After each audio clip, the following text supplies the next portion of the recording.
Sónia pode-se queixar. Diz lá, então, quais são os teus sintomas? Estou tão engripada. Então, Sónia. Olha, congestão nasal, É verdade. arrepios e dores no corpo. Isto é verdade, não é apenas Será para gripe? passar ao próximo tema, mas estes são os sintomas que eu tenho neste momento. Doutora Marta Drummond, o que é que eu faço? Bom médico. Antes de mais, não fiquem em casa. Deveria ter feito, para me deitarem abaixo, para eu ficar de cama, eu preciso realmente muito. E não tenho febre, portanto, sinto-me capaz para vir trabalhar. Eu espero não estar a contagiar Obrigado, ninguém. Sónia. Querida.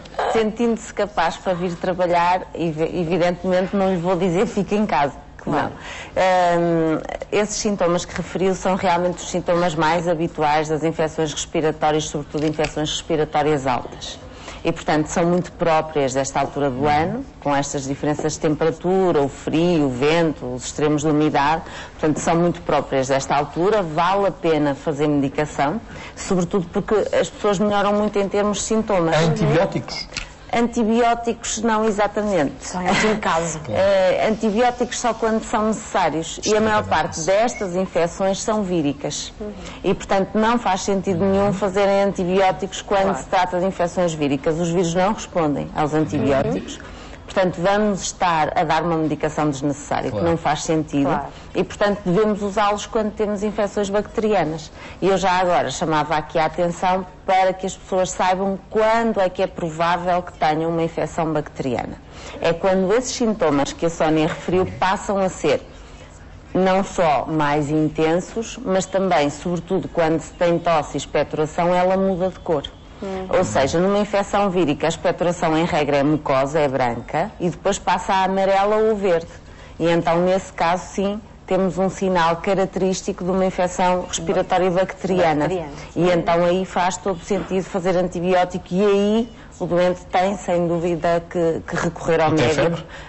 Muitas vezes há doentes que não desenvolvem febre, nomeadamente diabéticos, doentes com imunossupressão podem não ter essa resposta inflamatória e, portanto, não devemos contar sempre com esse sinal. Mas a maior parte das vezes surge. É Da documentação que nos foi facultada, eu contei 23 doenças associadas às complicações respiratórias. Há mais?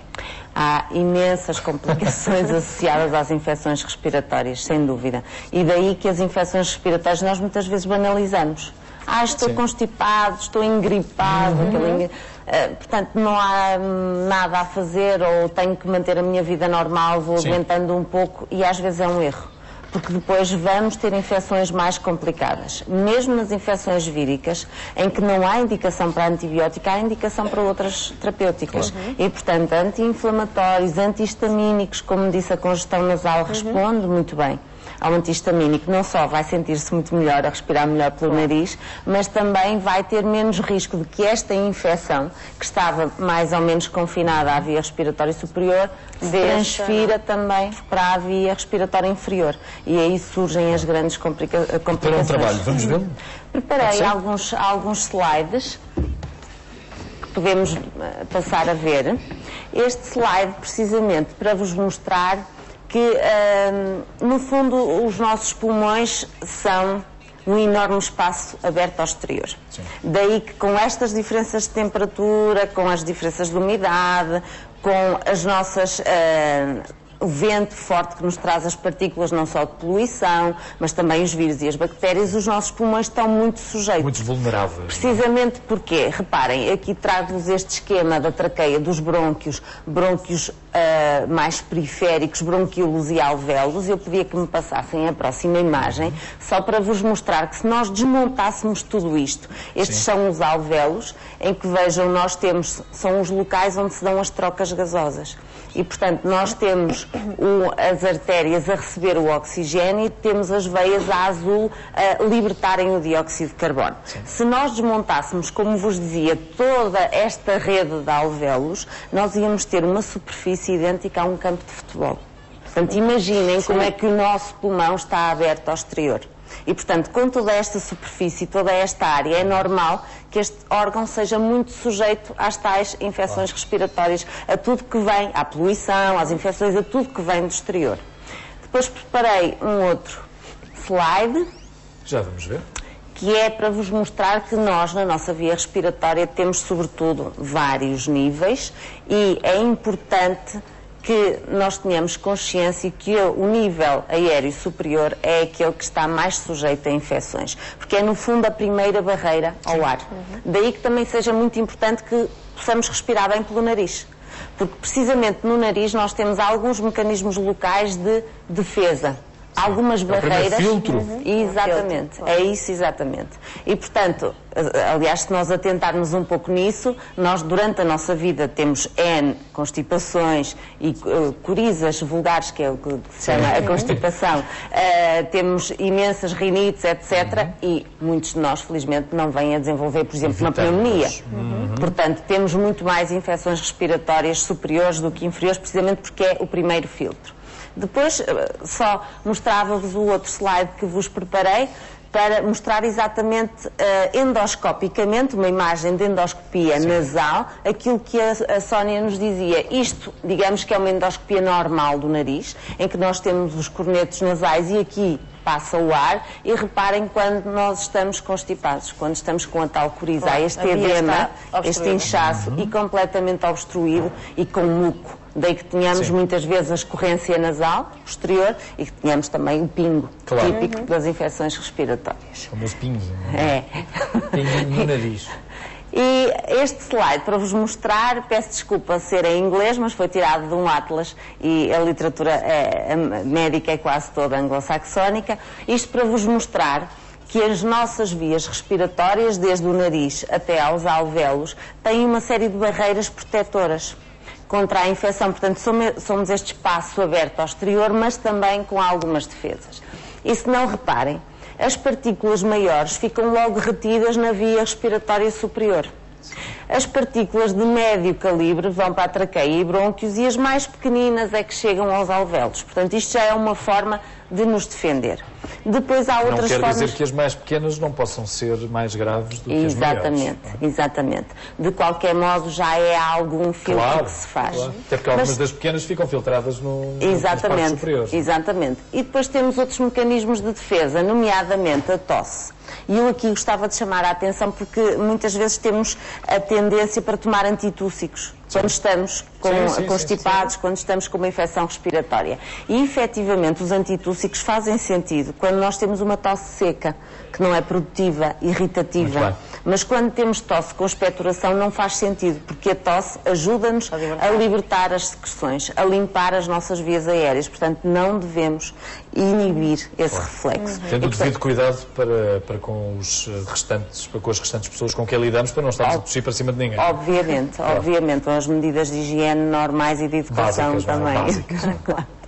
Para além disso, falava-vos ainda de um outro mecanismo, além da produção de imunoglobulinas locais, que nós temos tanto de anticorpos locais no pulmão, nós temos também uma coisa que se chama os cílios. Isto são as células que, no fundo, atapetam os nossos brônquios e bronquíolos, e eu gostava de vos mostrar estes cíliozinhos nas células.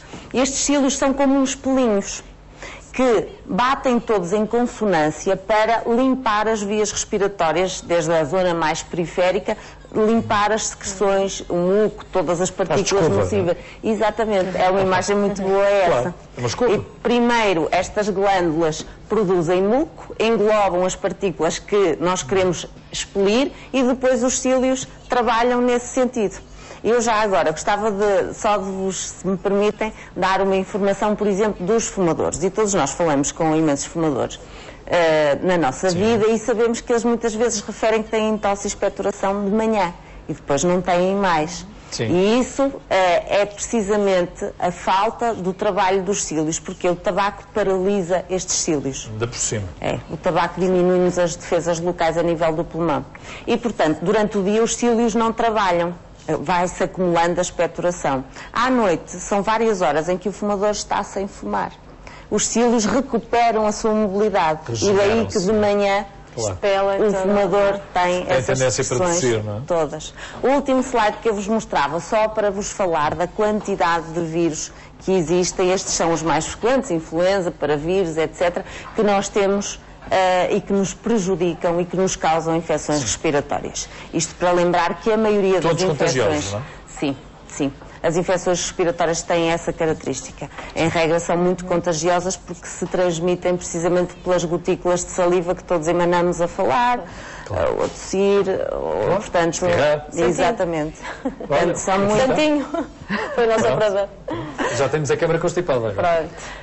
Portanto, há que ter cuidado e tratar as infecções víricas, não com antibióticos, mas com anti-inflamatórios e com antihistamínicos, para que elas não evoluam para infecções bacterianas. Doutora, temos que tornar a conversar sobre a gripe A, até porque hoje temos notícia de que um jogador de futebol, no caso o Cardoso, não viaja para Portugal por uma medida de segurança, para que não haja contágio. Não é propriamente o jogador que está com a gripe A, será um dos seus filhos. Estas preocupações são absolutamente legítimas ou são exageradas? São legítimas as preocupações com a gripe. Sim. Sabemos que a gripe pode trazer consequências sérias e devemos evitar a transmissão da gripe. Sim. A gripe A, neste momento, é um vírus, o vírus H1N1 é um vírus sazonal. Portanto, houve uma mutação. De ser uma gripe extraordinária, é uma gripe normal. Exatamente. O ano passado houve uma mutação, surgiu um novo vírus para o qual nós, seres humanos, não tínhamos anticorpos. Sim. E, portanto, a propagação foi muito rápida e o risco de complicações era muito maior porque não tínhamos anticorpos. O ano passado houve uma fatia considerável da população que foi infectada, portanto, hoje em dia tem anticorpos, em princípio não desenvolverá a doença quando estiver em contacto com o novo vírus, e outra fatia também importante, felizmente, foi vacinada. Portanto, com estas características, nós já não podemos ter uma pandemia, porque grande parte da população já tem anticorpos. Logo, não se dissemina da mesma forma. É claro que qualquer vírus da gripe sazonal pode ter complicações sérias para o próprio, sobretudo se o próprio for um doente ou idoso ou com doenças crónicas, ou uma criança de tenra idade. Portanto, é normal que tenhamos cuidados e é normal que nos protejamos ou que protejamos os outros também do contágio. Não viajar de avião. Seja que gripe for, não é? Nós não devemos sair de casa quando estamos com uma gripe. Não é? Exatamente. E, sobretudo, nas viagens de avião. Dizia-me que não viajou um jogador de futebol. Sim. E isso é particularmente importante. Porque nós, num avião, estamos num espaço muito confinado, em que o ar que circula é sempre o mesmo, em que os filtros não são capazes de filtrar. O contágio é muito mais rápido. O contágio é muito importante nas viagens de avião e, portanto, eu daqui lanço também um alerta para que as pessoas que tenham sintomas de gripe não viajem de avião, porque põem em risco a saúde das outras pessoas. Claro. Pode ser uma gripe banal, mas pode ser uma gripe com complicações para alguém que a vá desenvolver. Não é previsível que se possa adivinhar uma nova estirpe. Ela pode acontecer surgir a qualquer momento. Inesperadamente. Não? Pode. É muito raro que aconteça o surgimento de 2 estirpes novas em 2 anos consecutivos, porque o vírus demora muito tempo a mudar. Sim. A adquirir novas características e, portanto, isso faz-se à custa de uma seleção também vinda do exterior. E, portanto, essa seleção, em princípio, não se faz de um ano para o outro. Num ano haver uma estirpe nova e no outro ano haver outra. Aliás, todos os estudos epidemiológicos mostram que as pandemias de gripe tiveram intervalos de décadas entre elas. Sim. Portanto, não é provável. Claro que todo o cuidado é pouco? Todo o cuidado com a gripe é pouco. A gripe não é uma doença de sumenos, como nós muitas vezes pensamos. Para a maior parte das pessoas pode matar. Para a maior parte das pessoas é uma doença ligeira, mas para outras pode não ser. Pode ter complicações. Principalmente os grupos de risco. Muito obrigado. Obrigada. Boas entradas. Bom ano. Muito obrigado. Muito obrigado.